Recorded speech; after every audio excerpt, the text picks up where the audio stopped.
Dr. Shirin Ratnagar, Dr. Nawaz Modi, ladies and gentlemen, I must first thank Mr. Manchikama, the President, for having invited me to speak to you in this centenary year.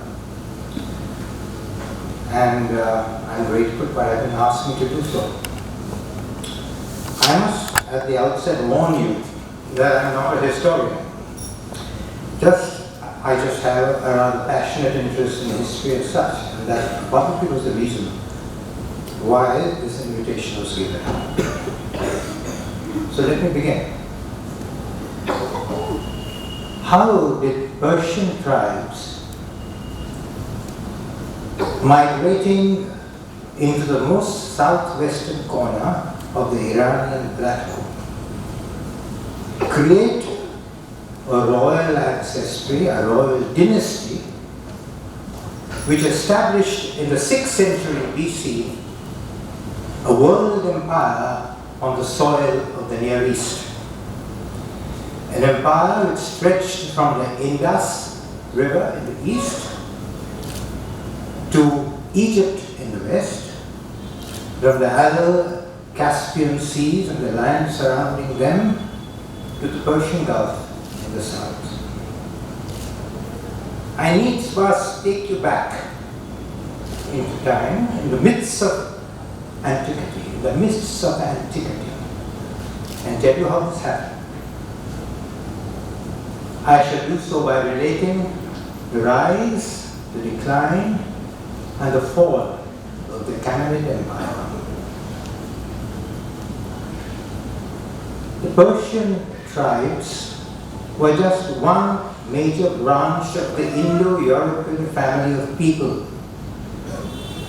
Aryans who descended from the steppes of southern Russia in 4 major streams.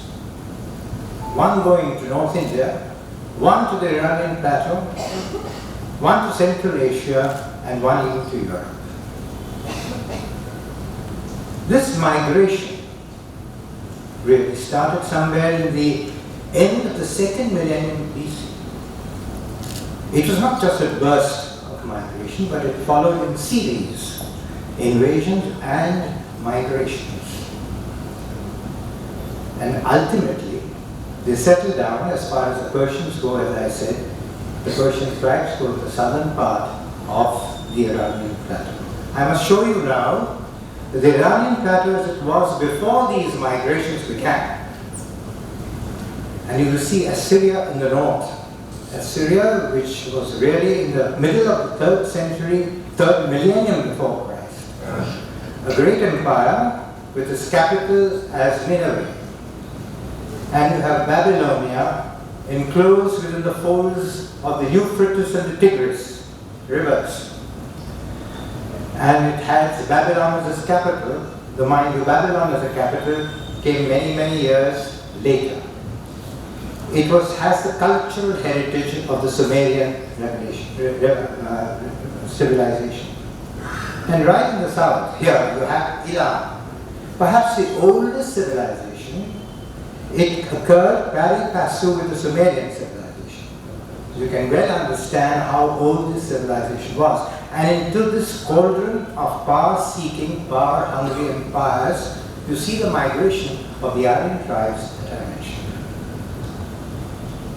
Now there were many Aryan tribes that descended onto the Iranian plateau. But we, as far as our purpose of history is concerned, we are going to deal with the Persians and the Medes.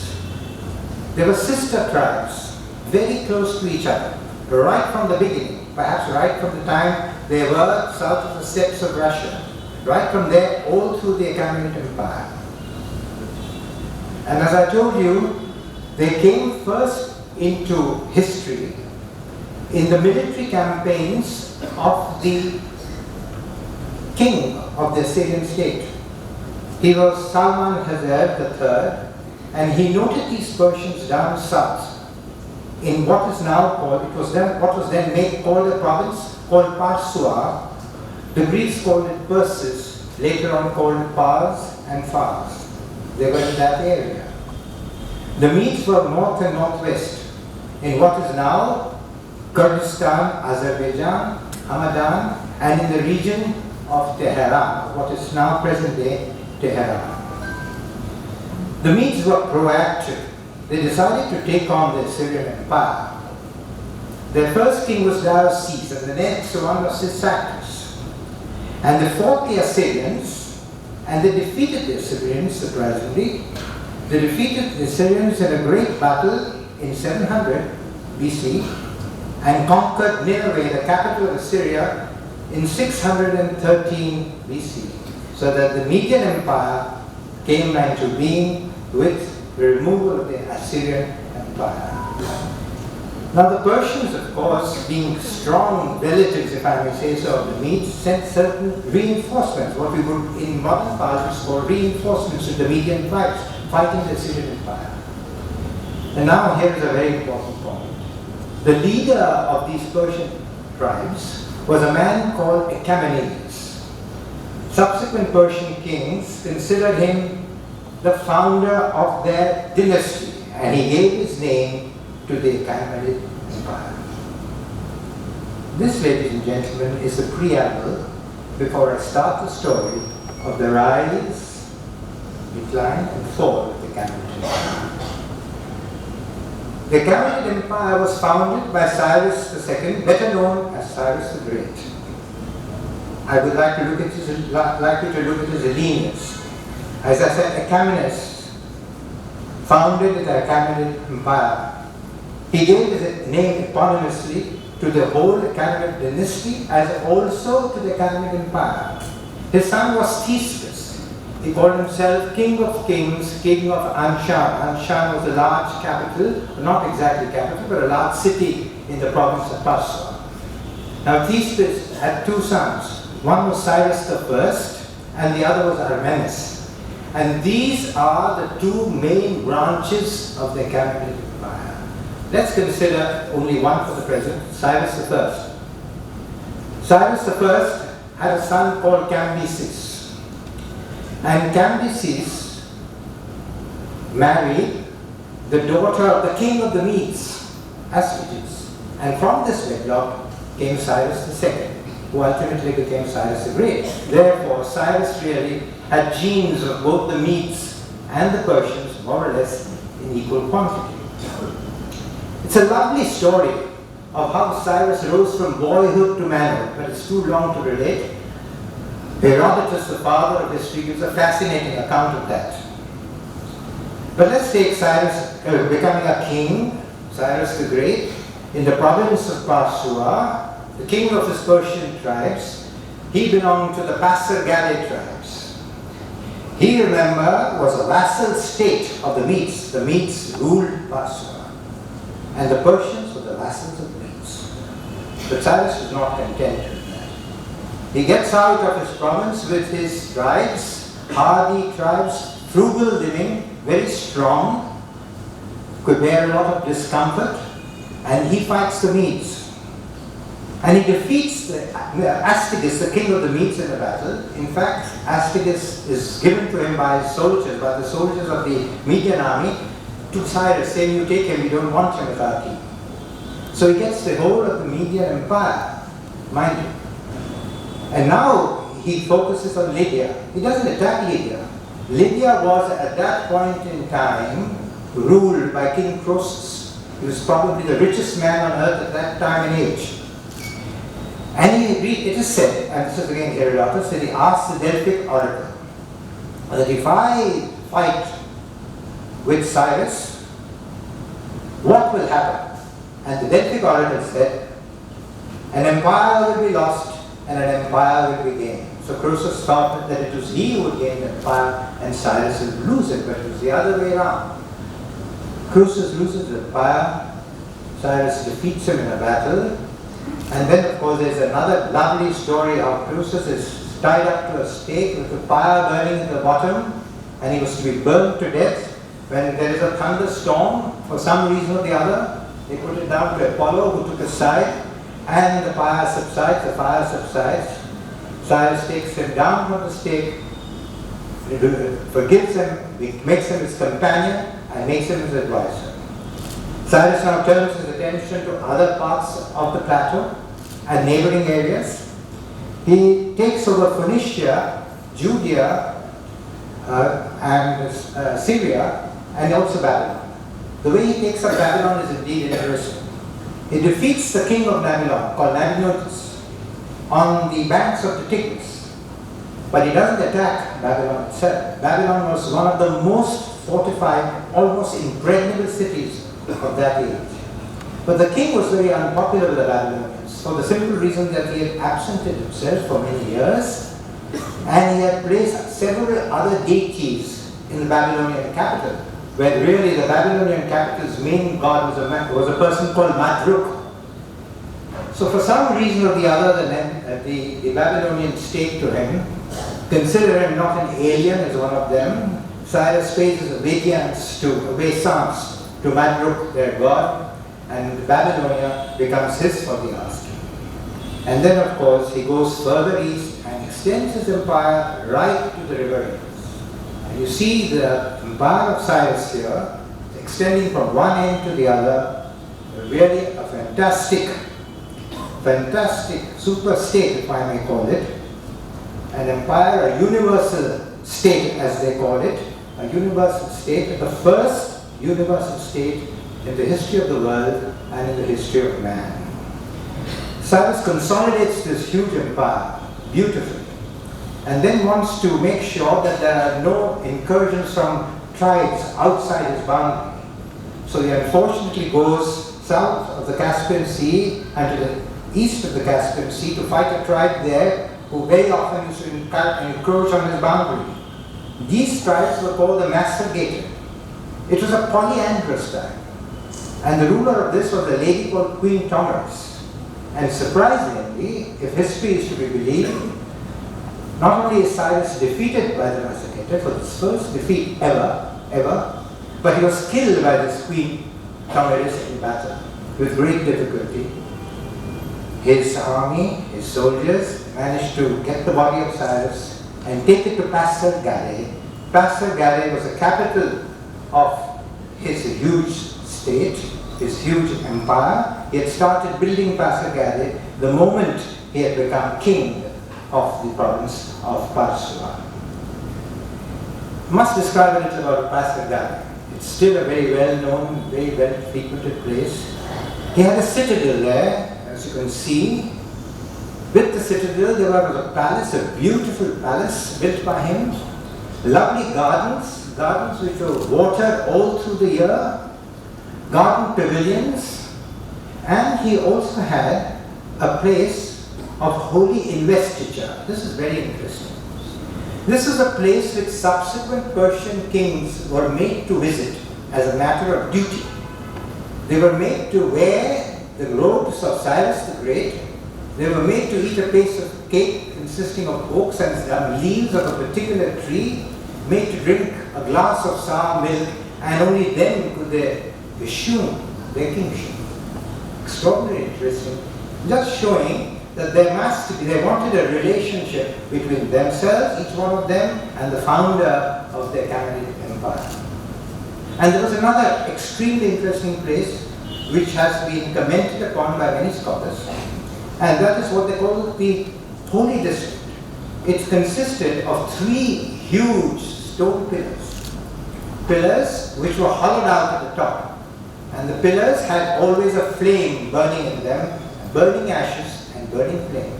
Flames which could be seen far away for many miles on a clear day. One wonders what these were. Some scholars say they show that Cyrus probably believed in the Zoroastrian faith. The fire was the symbol through which Zoroastrian worshipped Ahura Mazda. It was a symbol of purity, and that is what they claimed. It could also possibly have a double meaning. Fire might have been just a symbol of power. What better symbol of power can you have than burning fire that could be seen from many miles away? I'd like now, really, to give some thought or spend some time on Cyrus the Great, because I've read a fair amount of him, and I find he was the most unusual man for his day and age. I don't wish to romanticize him, Because after all, he was a conqueror. And there must have been war and bloodshed and a certain amount of cruelty in building or forming an empire as big as this. But he was far removed from the emperors and the kings that preceded him. All of them were dreadfully cruel, were very proud of their cruelty, prayed to the gods that they could decimate subjects that had been conquered, and again prayed to the gods, thanking them that they had done so. Cyrus was in a different mode. Take, for example, the Tagus prism, an octagonal prism with uniform markings on it. When it was deciphered, the uniform markings were deciphered, they found that it was the campaigns of Shalmaneser III, and it was filled with the cruelty that he perpetrated on the subjects that he conquered. And then still later, under the walls of Babylon, they found the Cyrus cylinder. The Cyrus cylinder also had uniform markings. When it was deciphered, it was rather different. Of course, some of the historians say that this must be propaganda. Cyrus might have written it himself or had somebody write it for him and put it under the walls of Babylon. Maybe true. But what was he like as a king? I think he was a great king. For one thing, he was one king who inspired great loyalty from his people and who received a similar loyalty towards him. He inspired loyalty. For another, he was extremely secular. He tolerated all religions absolutely. For example, Marduk, the god of the Babylonians, he tolerated, and he actually paid obeisance to him. For example, the Jews who were in captivity in Babylonia since the times of Nebuchadnezzar were repatriated to their own land in Judea, in Israel, what we now call Israel. And he promised to build a temple for them. In Judean or Jewish Bible, Cyrus is considered as being anointed by the Lord for this reason. The other thing is his clemency. For by and large, he never killed those he conquered, which was a custom and the practice in that day and age. Astyages, the king of the Medes, was his father-in-law. He defeated him, he did nothing to him. Croesus, who fought with him from Lydia, he did nothing to him as well. Amazingly, you must remember that all Persian history, to start off with at least, was from Greek sources. And all Greek sources, Greeks being the implacable enemy of Persia, all Greek sources praise it remarkably. For example, Xenophon, I'll tell you about him later, said that he was the greatest Achaemenid king. He said when he conquered his subjects, when he conquered a particular part of the country, the subjects instantly became loyal to him and did his bidding.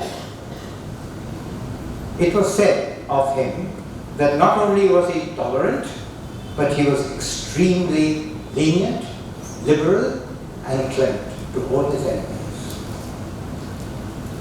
I personally think that it was the golden age of the Achaemenid Empire, and I honestly think that he was probably the greatest of the Achaemenid kings.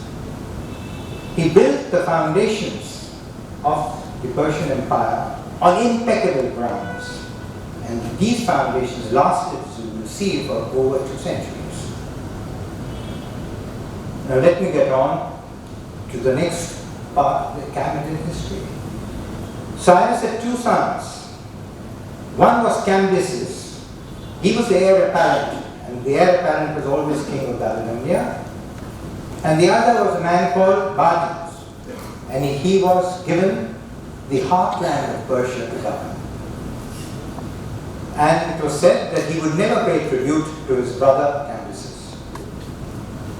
Cambyses fortunately does not wish to seek revenge for the death of Cyrus. He goes on to Egypt to conquer Egypt, which he does. Vague reports now on him. Herodotus and many others say that he was a dreadful man who committed sacrileges, destroyed many idols, and was hated by the Egyptians, particularly by the Egyptian priesthood. But current research suggests that this was not indeed so.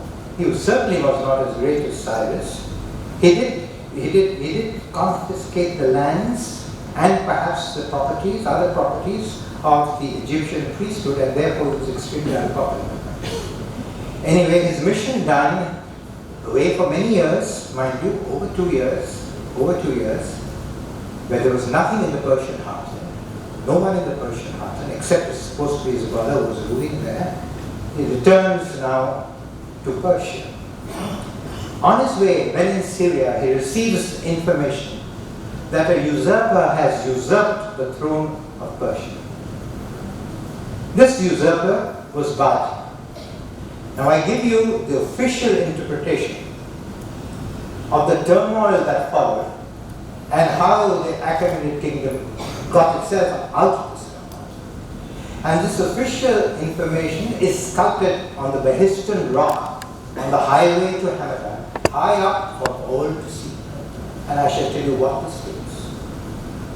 This states that the man who claimed to be the king of Persia was a usurper. His name was Bardia, and he took that name because Bardia was the brother of Cambyses. But Bardia had already been assassinated, either by Cambyses or by those who Cambyses asked to do this deed, so that he would never claim Cambyses' throne. And there was a striking physical resemblance between this Bardia and the real Bardia, who was the king, who was the brother of Cambyses. Next part of this story, sculpted, is that Darius was the lance bearer of Cambyses' army going to Egypt. A lance bearer is a very special person. He's very close to the king. He bears the king's lance before battle and gives it to the king. The first throw of the lance is the battle begun. Also his quivers, he takes out the arrows and gives it to the king to shoot. When he heard this, after Cambyses was dead, he quickly galloped away to Persia, to the heartland of Persia, as we say.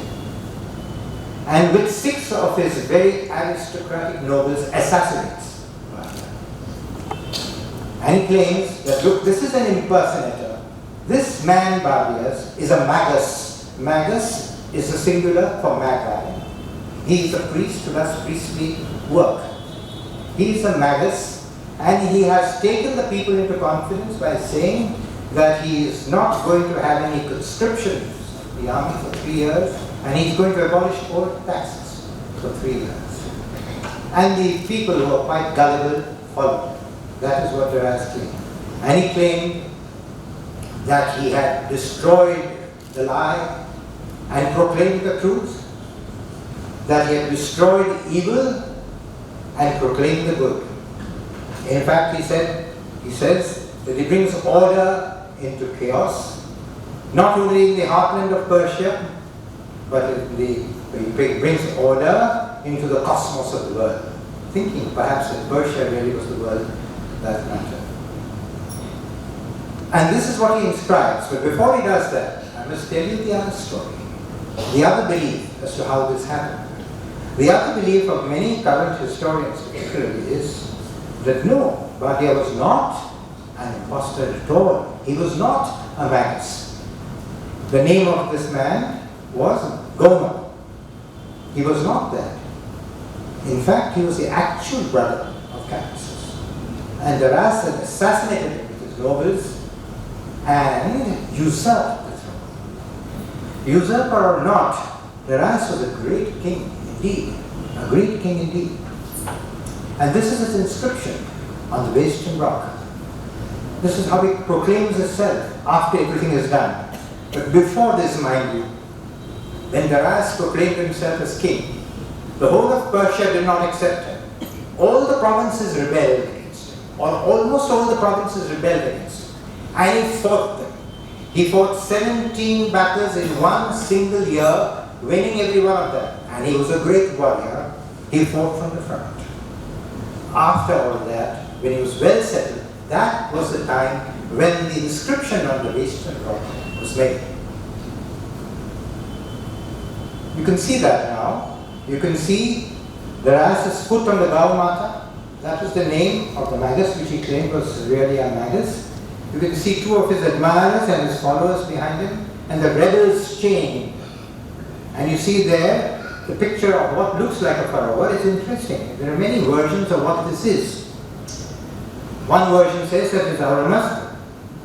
The other version says it's a supernatural being because the high hat that is worn and the Syrian beard that he has. And the third one says that it is a soul, a good soul, hovering over the place.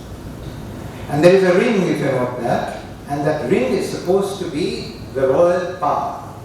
Not divine power, but royal power. Be that as it may, this is how now, after all this, that Darius inscribes himself. I am Darius, king of kings, king of Persia, king of countries, lands, son of Hystastus, grandson of Achaemenids, and Achaemenid in the kingdom of the Achaemenids. This is how he styled himself. But he was indeed a great king. Besides being a warrior, he too was secular. Everything he did in the name of Ahura Mazda, thinking and believing that Ahura Mazda was the god above all other gods. But he was still secular. In fact, very often from the treasury, he donated for the worship of other Iranian, Mesopotamian and Elamite deities. He was truly secular. He was a great administrator, and that I think was the greatest thing about him.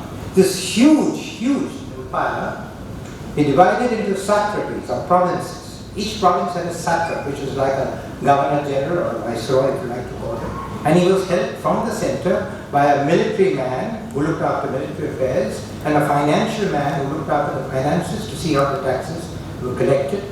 These were the eyes and ears of the great king. The Achaemenids were not called kings, they were called the great kings. So that is how it was as far as administration went. It was a center with provincial autonomy, with the center, however, keeping control over the so-called autonomous states. He was a great builder. The building of roads that he made in the Persian Empire was fantastic. It was better than what the Romans had in their Roman Empire.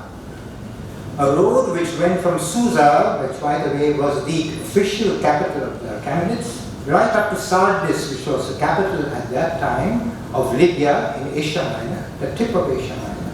A distance of 1,500 miles is beautifully paved, with posts at every 30 miles. Every 30 miles. These posts, for example, had fresh horses, so a messenger could take on and go on to the next post. Roads like this crisscrossed the Persian Empire east to west and north to south. He built many other things, but I have just time for one important one, and that was the building of Persepolis. Persia, Polis, the city of Persia. I wonder why Darius built Persepolis. He had 5 capitals, where Susa being the most important, Ecbatana, the second one, Babylon, the third one, Pasargadae of Cyrus, the fourth one, and this was the fifth one. Was it to celebrate Nowruz? Was it to receive the homage of his people once in the year or twice in the year? Or was it to show the might and supremacy of the Achaemenid Empire? Probably all three put together, last one being most important. Persepolis was built on a platform. Its walls, its palaces, the huge audience halls, 100 columns in that audience hall, huge, massive columns soaring into the sky, and its architecture gave a feeling of splendor, magnitude, power, and beauty, all symbolizing, I think, the Achaemenid Empire. Some of these columns are still extant, and I show you one with its bas-reliefs. It shows subjects laden with gifts, delegates laden with gifts going up to the king, as you can see. Behind the king stands the heir to the throne. And another one also, a bas-relief of again delegates and subjects, not only from his empire, but well outside his empire as well, who treated him as the mightiest of all kings. And then look at this again, a bas relief of the hero, which is usually the king, grappling with a hand-to-hand fight with a lion. These are common. This is not fiction or imagination. This is really indeed so. The king was supposed to be the bravest in battle and the best in the hunt. These were the two aspects which were expected of the Achaemenid king. And finally, look at him sitting in his Nowruz audience. The point is this, the point he wanted to show is this, that not only was he receiving gifts, but here at the Nowruz audience, he was distributing gifts to those who came to him. Now the bas-reliefs that you see, the inscriptions that you see were a conscious effort on the part of the Achaemenid kings, not only to show the grandeur of their empire, but to show the mutual loyalty between king and subjects. The greatness of the walls of Persepolis, of the palaces, and the imagery within, they were also a conscious effort on the part of the Achaemenid Empire, the kings, to show the subjects and visitors alike the royal Persian order's claim to eternal validity, universal validity with divine resistance. So there you have Persepolis. There's one aspect of Darius which I need to now tell you, his military prowess. I won't go into all of that. You just have to look at his empire. His empire stretched west to east, north to south. It also includes all the lands around the Caspian Sea. It included parts of Europe. It included Thrace, for example. It included Macedonia, for example. Macedonia under Darius was a vassal state, paying tribute to the great king. So you can imagine the battles that he must have fought to extend this empire. And it extended in Africa, not only to Egypt, but also to Libya.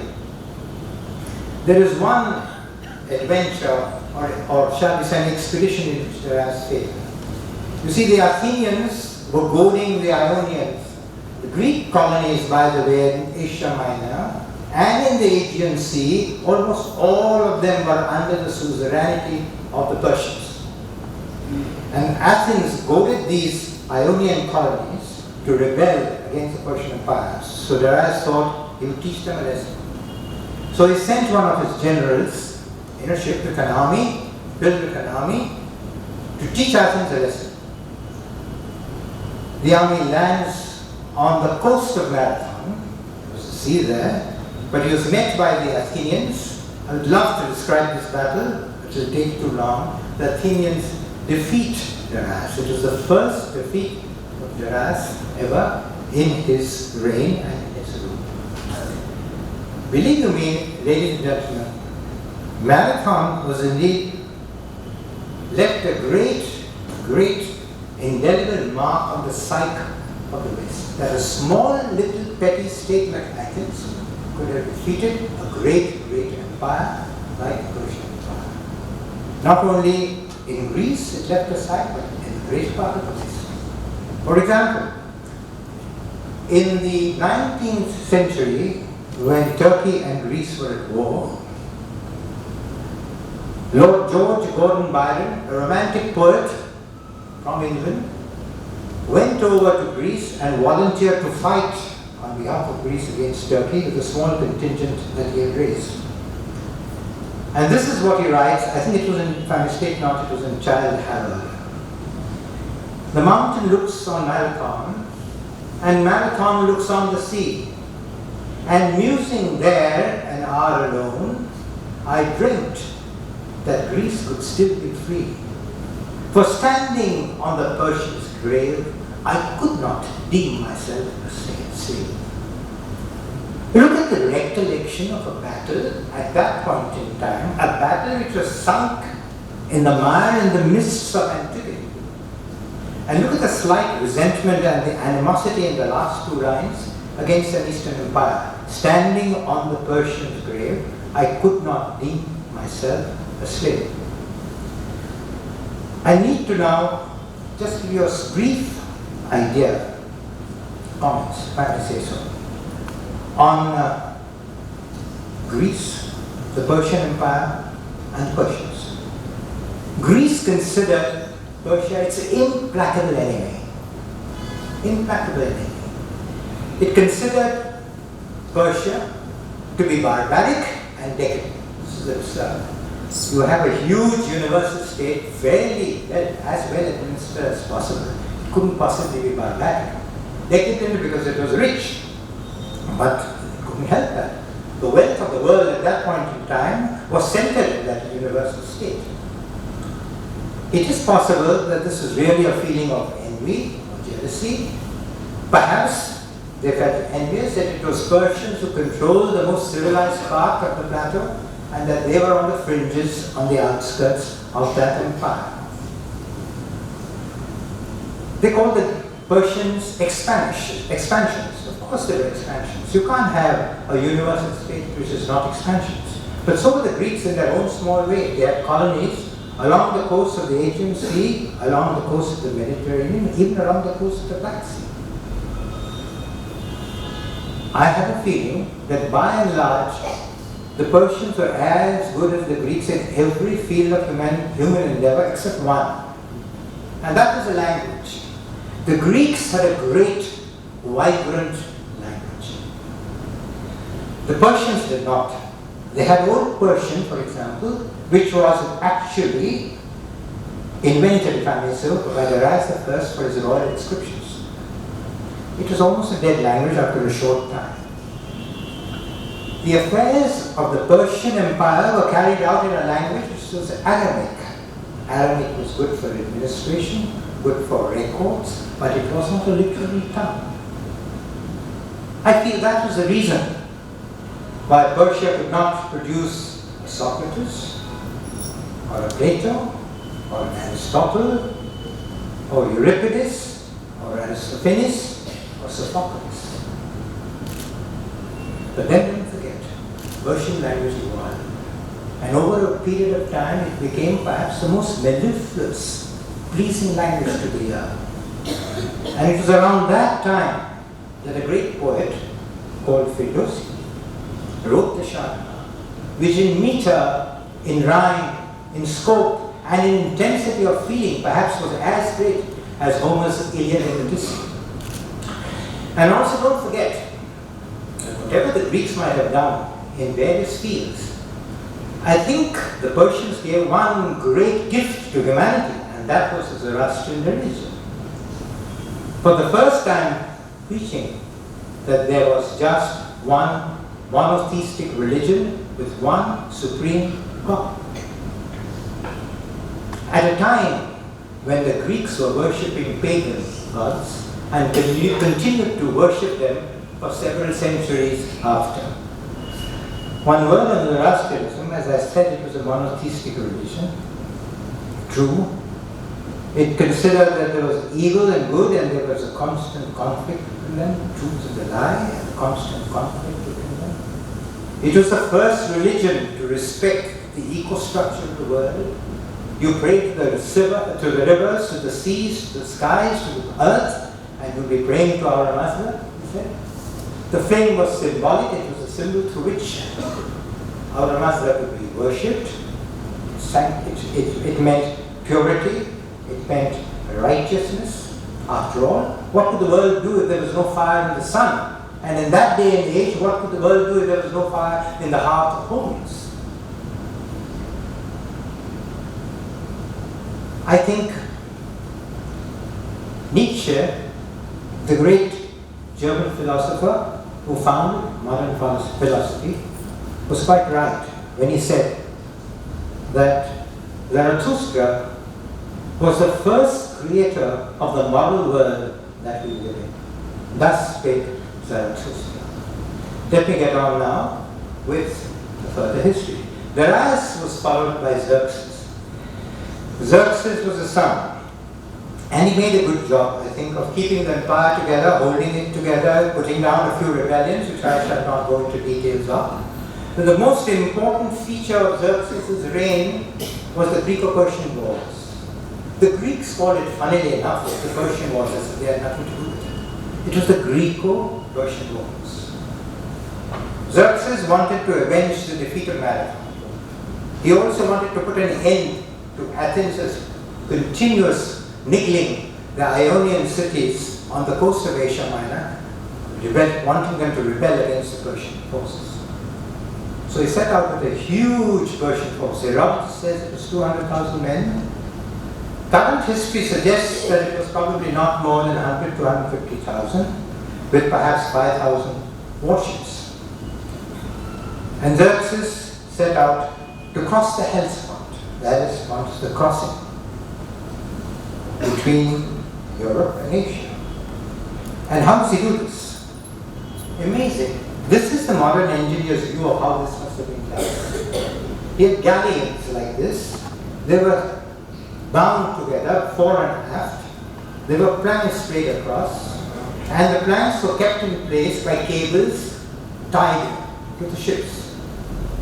And on these planks, the armies and everything marched through, and there were huge bulwarks placed along the sides of these planks so that the animals, the horses, would not be frightened when they crossed.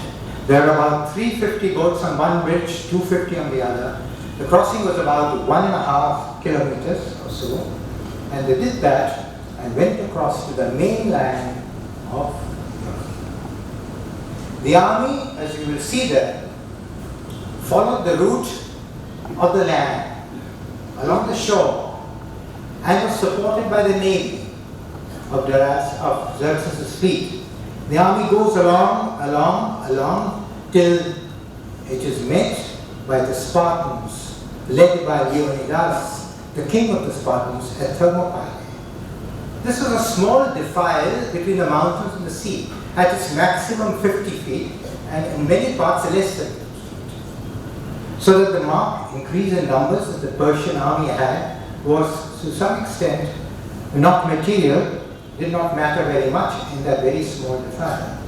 And Leonidas and his Spartans, and together with a few allies, altogether not more than about 7,000 men, holds up an army of about 100,000 men for a number of days, till one Greek traitor points out a route over the back of the mountains so that the Greek or the Leonidas and his Spartans could be attacked from behind. When he finds this out, Leonidas sends most of his troops back and remains with his 300 Spartans. And he says, "Go tell the Spartans that here, under your rules, we lie." They're all sacrificed. Leonidas dies. Every single one is sacrificed. And of course, Persians are victorious. But nevertheless, you can't let bravery not be applauded. And this is indeed one of the most brave feats in history, when so few, a handful of men, stand against a large army. Xerxes marches along the line to Athens.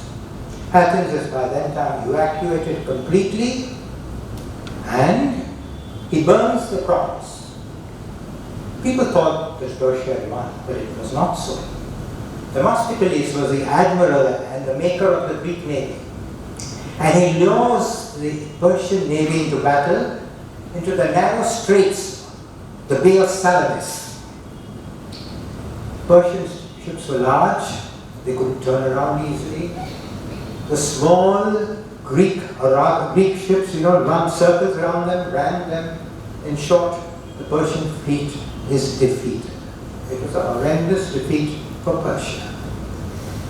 The army retreats to a place called Thessaly to winter there, with orders that it should march again against Greece, against Athens in particular, in spring, when it tries to do so. Macedonius was the general. He's again beaten by the Greeks at the Battle of Platae. He dies fighting like a brave Persian. The fleet had been anchored in a small island called Mycenae. The Greeks discover that, get into the island, destroy the Persian fleet as well. It was a body blow to the Persian Empire. But believe me, it was a body blow that didn't even make it bend. It was still a very great empire. Xerxes was killed by his own son, one of his sons. He had 3 sons, one son kills him. I won't go into the details of this happening. And he was succeeded mainly by Artaxerxes I. Artaxerxes I again held the empire together, defeated rebellions that arose. The main rebellions all through two giant empires which had been within now the Persian Empire, Egypt on the one hand and Babylon on the other. So he quells these rebellions, holds the empire together. And after his death, there is the decline. There is the decline. Murder, cruelty, palace plots, moral spoil. How should I put it? Bloodstained magnificence. The right words. Magnificent from the outside, but stained with blood and squalor. More assassinations, more revolts, and Darius II comes on the throne, lives for about 15 to 20 years, and after his death comes Artaxerxes II. Before that, I should mention that when Artaxerxes II comes to the throne, his brother Cyrus is dead against him, and there is a tussle for the throne. Cyrus II and Artaxerxes II. And they fought, and the final fight was in Babylon. And the interesting thing was, this Cyrus engages 10,000 Greeks, mercenaries, to fight on his side. Right? And they were superb warriors. So in the fight in Babylon, Cyrus is about to succeed. He almost wins. He is winning when a sudden javelin thrust kills, and Artaxerxes becomes really the king, undisputed king. But what happens to those mercenaries? Who is going to pay them? Artaxerxes II has nothing to do with that. In fact, he persecutes them. And there is a beautiful now story of how these Greeks make their way into the coast of the Mediterranean Sea and find their way back into Greece, and urging the Greeks to go and defeat Persia and take over the Persian Empire. This war story, this war died, it was the first of its kind, and it was titled the Anabasis. And if you read even the synopsis, it really makes quite a thrilling read. So Artaxerxes II comes. He lives for 42, 44 years, reigns for 40 to 44 years, and after his death, again, squalor, murders, palace plots again, revolts, dreadful, till Artaxerxes III comes onto the throne. Artaxerxes III, in my opinion, is probably the most evil of the kings in the Achaemenid Empire, according to classical records, Herodotus and Diodorus, a Roman author. I think he clawed his way to kingdoms through blood, grime, and muck. But amazingly, once he became king, he did a remarkable thing. Egypt, which had been in revolt for 60 years, and outside the Achaemenid Empire, again was defeated and came within. Now again a series of murders. You may shut your ears if you like. Artaxerxes III was murdered by a minister, supposed to be a eunuch. His name was Vegas. He had great influence in the ministry and with the army. He murders Artaxerxes III and puts his youngest son, called Arsis, you may call him Artaxerxes IV, onto the throne. But to control Artaxerxes IV, or Xerxes as he was called, he makes sure that all the brothers of Arsis are exterminated, so that he can control Arsis. He cannot control Arsis. Arsis wants to do his own bidding. Therefore he kills Arsis as well, and his whole family. The royal, what should we say, lineage is almost bereft. There are almost no one left to take on the kingship, till he finds a cousin of Xerxes or Artaxerxes IV and puts him on the throne. And he, ladies and gentlemen, was Darius III, the last of the Achaemenid kingdoms. Now I take you on to a barbaric state across the Hellespont, Macedonia. It was indeed a barbaric state. Philip, king of Macedon, was a barbaric individual, but he was a strong military man. Herodotus says that he was really Greek blood in him, but that's rubbish. They were neighboring states. There are many who state that they come from the Balkan family. Be that as it may, Philip, king of Macedon, strengthened his army to a great extent. And he devised what is called the phalanx. 264 men in rows. He devised a pike which was 24 feet long. So when one held it, it was almost 18 feet beyond them. And the first 5 rows held their pikes straight like that, so it came out almost like a barrier of steel. And the remaining ones put their pikes on their shoulders of the line in front. They formed a strong barrier to any arrows that might have been shot by them. So this was what is called the phalanx, a square to fight. I'm quite sure that the Duke of Wellington must have seen this and must have heard of this, because it's the first time in the history of war. Mind you, this technique was also fought against the Roman Empire, but after this age of antiquity. The first time in the history of war that in the Battle of Waterloo, the Redcoats of the British Army was formed in squares of about 150 people at one time. They could face about at any time, on the side, on the front, turn around, or be up the back also, so that they could defend the square from both sides. And they used these squares to defend themselves against the cavalry and the infantry charges of Napoleon. But it is a point, I think, which struck me. I'm sure this must have been crossed Wellington's mind when he met Napoleon at Waterloo. So that was how he strengthened his army. Philip dies before he could invade Persia. That was his intention. But he had his son, Alexander, who had the fortune to be taught by Aristotle, the Greek philosopher. Alexander crosses the Hellespont and defeats first a small Persian army in the Battle of Granicus. He then defeats Darius and his army, not a well-knit army at all, by all standards, at the Battle of Issus, where Darius flees from the battlefield. Please note. Then he takes time to subdue all the area around the coast of the Mediterranean. He spends a year and a half almost in besieging the fortress of Tyre, which was one of the strongest fortresses of those times, but ultimately captures it. That done, he enters the Persian plateau as such, the Iranian plateau as such, and then goes on to Egypt and conquers Egypt. He dresses in the clothes of the pharaohs and had the Egyptians pay obeisance to him. The Macedonians, of course, don't do that, are rather disappointed at the leader at that point in time. And after conquering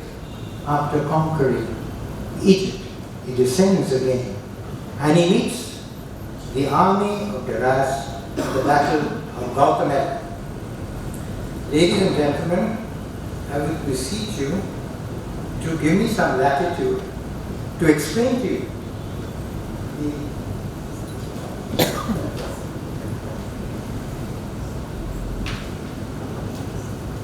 this is not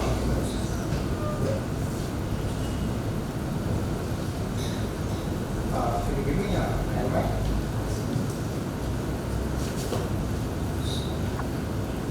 To explain to you the Battle of Gautamela. We had a huge army. The army, this army was a mile longer than the Macedonians. Alexander was sharp enough to have his main body of an army in a phalanx, as I said, here, phalanx separated from each other. And he had a rear phalanx of auxiliaries, knowing that it was such a small front, which was not equal to the front of the Darius' army also. And therefore, knowing they could easily be outflanked, so kept this rear phalanx, prevent these people coming round and hitting the Macedonians in the rear. But look at the genius of Alexander. He couldn't possibly go frontal like that. he goes in what is now called Achaemenid. Achaemenid is marking, going up at an angle. Why? Because he wanted to concentrate on just one part of the Persian, namely the left flank of the Persian. The mistake, I think, and most historians say that Darius made, was that he should have waited to see what he did. Let him do, let him make the first move, let him make the first battle, let him start the battle. He didn't do it. And that was what Alexander was waiting for. He sends his cavalry into the right flank of Alexander.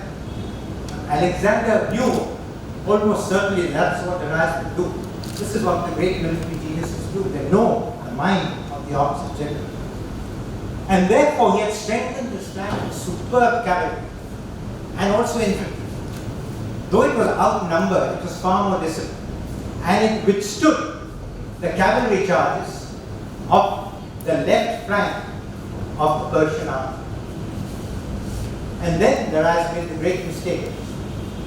Not wanting Alexander to hit his flank, he weakens the center by sending cavalry and infantry to further prevent the march of Alexander to his left flank. No, not, sorry, previous one. And this is what happens. When he does that, there is a gap in the Persian front. He notices that. He withdraws his cavalry, his companions, superb cavalry, withdraws a couple of phalanges, and with a huge wedge, he plunges into this front and hits the left side of the center of the Persian army.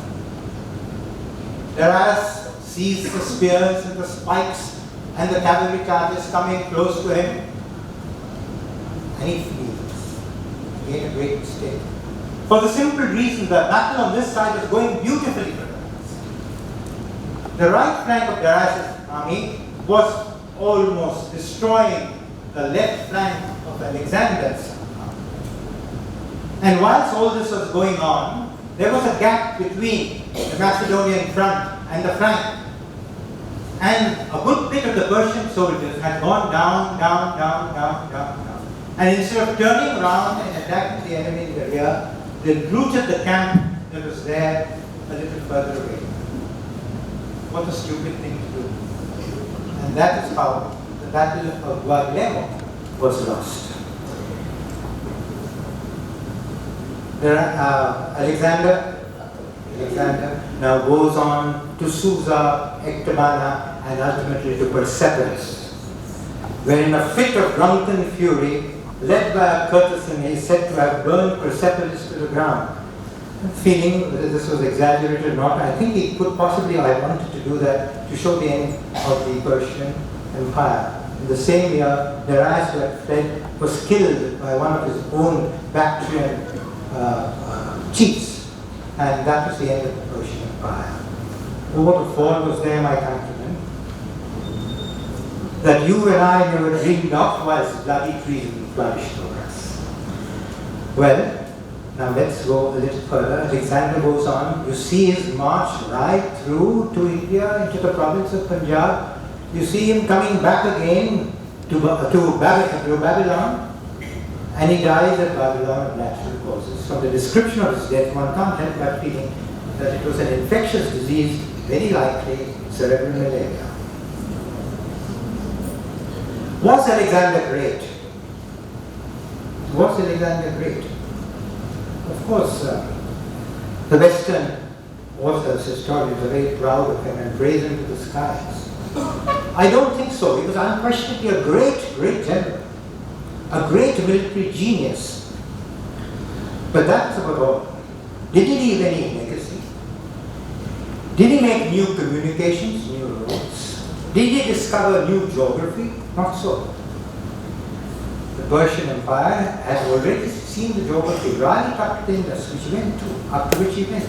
Had gone right over the Caspian Seas and the Aral Seas, which he did as well. He didn't even think of a successor. Was he a great statesman? People say that he was, but if you read him carefully, it's not so. What was his idea of statesmanship? To marry a large number of his Macedonian chiefs to Persian women and say that the West and East should merge. Is that ever possible? A spark which went out with his brother. What was he like as a person? Great bravery. He always kept himself at the very head of his forces. He purposely distinguished himself with his armor and with his helmet, and he was at the head of his companions, which was the best cavalry troops that you could gather at this age. So that was about all. He was cruel and extreme. When Thebes and Greece, for example, refused to come under his suzerainty, mind you, Macedonians conquered for all practical purposes, suppressed Greece before he came across into Iran. He slaughtered every single man, woman and child in Thebes, or sold them into slavery. If there was any dissent, particularly if someone dissented against what he thought was right, God help him. He had a fiery temper. There was a madness in his streak, a streak of madness in his character. And that would erupt with fiery violence now and again, as you could see if you read his history. Actually, if you ask me, it is believed that he killed many Magi's, extinguished many fires of fire altars, altar fires, in his march through the Iranian tableland. And that might be so because the Magi would perhaps be the people who would most oppose him, wanting to protect the Zoroastrian faith. Amongst the Zoroastrians, he's the only human, according to Zoroastrian records, he's the only human to be equated with Arema. And in Persian, I think he's called the Gustas. I don't know whether I'm pronouncing the name right or not. It means the cursed. So that is how Alexander was, in my opinion. I must give you now a brief account of the fall, the decline of the fall. People from all over the world still ask, how did the great Achaemenid Empire, which seemed so magnificent and strong, how did it fall so quickly and so easily? How did the empire of iron, which is the empire of Alexander, beat so easily the empire of bronze, which is the empire of the Achaemenid kings? What is the name of this historian? I'll get it. Weissenhoff, one of the current historians, observes that there are three models, three propositions which can explain the fall of the Achaemenid Empire. And that's interesting. The first model is a moral or physical decline in the Persians which made them lose their sovereignty. I think that's rubbish, and most people recognize it as rubbish. Because though the Achaemenid Empire towards the end was not as great as it was during the time of Cyrus and Darius, it was still a force to be reckoned with. You should note that the Persian, from the age of 5 to 20, was taught three things. The first was to ride a horse. The second was to shoot an arrow with reasonable accuracy. And amazingly, perhaps, if you haven't read it, you will never guess it. The third was to speak the truth. Can you believe it? And amazingly, I think this is passed down through generations, right down to the Parsi race. My mother used to always tell me, speak the truth. So I don't think this really holds. The second view was, or the proposition was, or the second model was, that there was an inherent defect in the structure of Persian rule. Either the autonomous provinces were too autonomous, so they couldn't be held together, or the central rule was too great, so that didn't account for a proper cohesive empire. I think both were wrong, because though they were autonomous, they were pretty well under the control of the center. The center and the autonomy of the provinces more or less complement each other. But the third model is what most modern historians believe. They believe that the Persian Empire had sufficient vitality towards the end. That the end of Achaemenid rule was sudden, surprising. very sudden, very surprising. They say, they call this, by the way, the catastrophic model, catastrophic. They say that there was no existential crisis either in the political, administrative, or any other field of endeavor. That the Persian Empire was stable, reasonably stable, weak on the decline, but stable, still stable, because of the mutual loyalty between the king and the subjects, in spite of their larceny and their horrible morals at that point in time. Because of the autonomy given to the provinces, because of the comparative religious freedom, and to my mind, I feel the attraction and the attachment to the awe-inspiring magnificence of the Achaemenid kingship. Then how did it collapse? How was it so suddenly torn asunder? They say that the sudden collapse and fall of the Persian Empire was due only to the genius of Alexander, his military tactics, vis-a-vis the ineptness of the last Achaemenid king. The other third has been made out as being very inept, but the current work again shows that not so. He was a brave man. Before he became king, he fought some rebels in the northwest of Iran, of Persia. I can't remember the names of those Iranian rebels, but he challenged those Iranian rebels to send forth their champion so that he could fight them in single combat. That used to be so in early times. He did so and he slew them. So it was not that he was not brave. Then why did he leave the battlefield in the Battle of Issus? Why did he leave the battlefield in the crucial Battle of Gaugamela? If you were charitable, you might say that he felt that it was captured or killed. Who was there to defend Persia? That he would live to fight another day. Was it that? Or was he a coward? Was he afraid to die fighting in battle? I don't know. But the fact remains that he was no match for the skill of Alexander's genius and Alexander's tactics. I'd like to now give you a brief in points the causes of the decline. What were the weaknesses that made the Persian Empire decline? The first, I think, was its vast, variegated nature, different ethnicity, different languages, different religions, different cultures. It could be managed in the beginning by Darius, by Cyrus, and Darius, by Xerxes. But naturally, over time, fisticularity tendencies. Imagine Egypt, a great empire at one time in itself. Imagine its trade and the money from the trade going to the Achaemenid coffers. Imagine Babylonia the same way. The second reason is, I think, Cyrus the Great and his soldiers were very tough and hardy lot. After Xerxes, there was a great deal of luxury, wealth in the empire. And it was Herodotus, not Herodotus,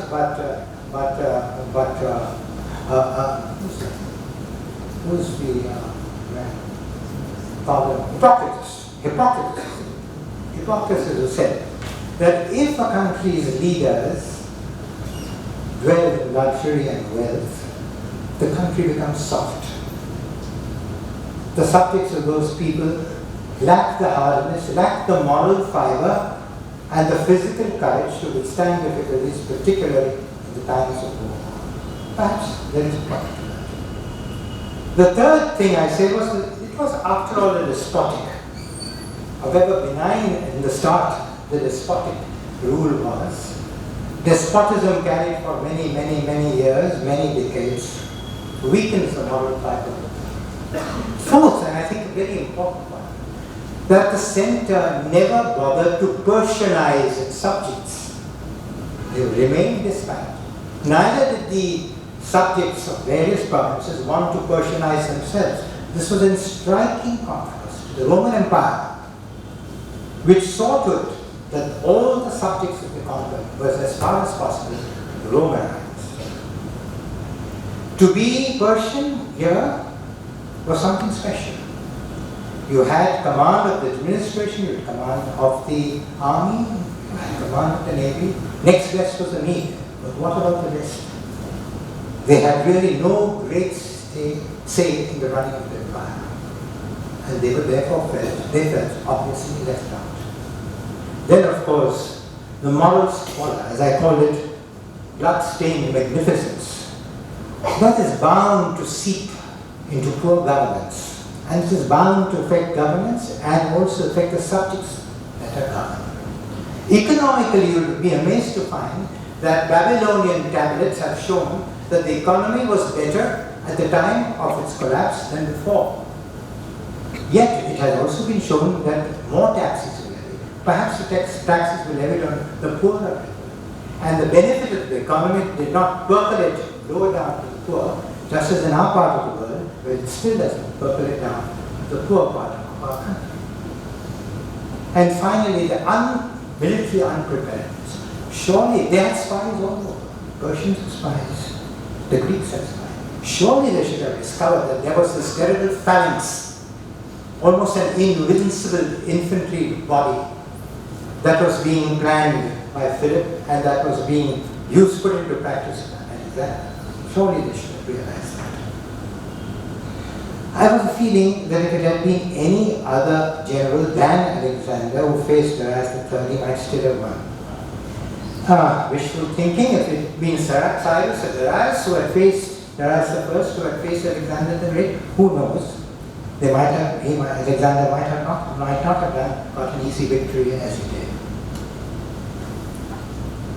Now finally, I'd just like to dwell a little on a historical subject which has philosophical overtones. What is a universal state? It certainly doesn't mean the whole universe. It certainly doesn't mean the whole world. It just means a large tract of earth with one dominant civilization. The Achaemenid Empire would have surely wanted the universal state to go on forever. A worthy thought, but it was not to be. The march of history is a chronicle of change. A universal state inherently is ephemeral. It demises, dissolves, dies. In fact, Arnold Toynbee, one of the great historians of the modern age, said that a universal state is a negative institution. Why? Because it is founded after the death of civilization and not before it. You may or you may not accept the view, but most people believe that universal states are summers masking autumns and are harbingers of winters. In time to come, every universal state is bound to develop defects, cracks, fissures, deformities within its structure, so that it ultimately implodes from within. And immediately before it implodes or during the implosion, it may be swallowed up by barbarians waiting on the fringes to improve their turf and to bask in greener pastures. Universal states are betrayed by faults within. So even if they feel magnificent and strong, even to the discerning eye, in fact, in point of fact, they are on their way to vulnerability and death. If Alexander the Great had not existed, the Achaemenid Empire would have lasted longer, but it would have ultimately demised and died. The old order changes, yielding place to new, lest one good custom should corrupt the world.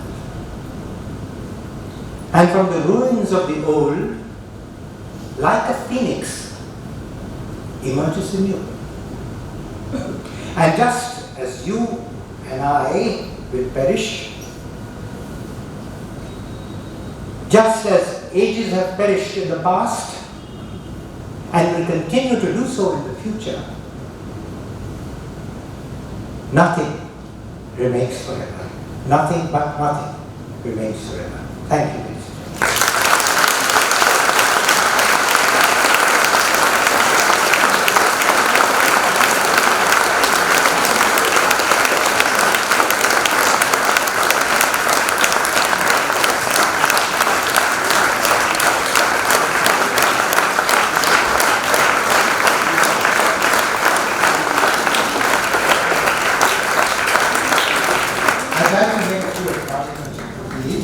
Mira, who helped me with this script.